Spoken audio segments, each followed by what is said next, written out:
Pumpyang kapit na pwedeng tayaan kahit saang lugar. Okay? So, 23, 23.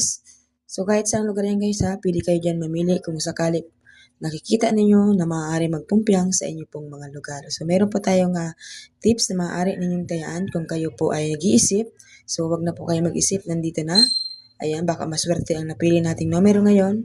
Meron po tayong pumpyang na 23, pumpyang 32, pumpyang 5, pumpyang 14, pumpyang 15, at pumpyang 24.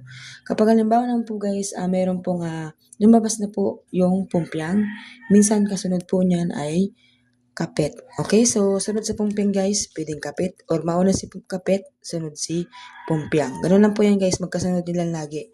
So meron po tayong kapit na 14, 15, 24, 23, 17, 18, 15, 16, 29, 30, 37, 38. So yan po ang tips natin guys. Maraming salamat po. God bless po sa inyo lahat.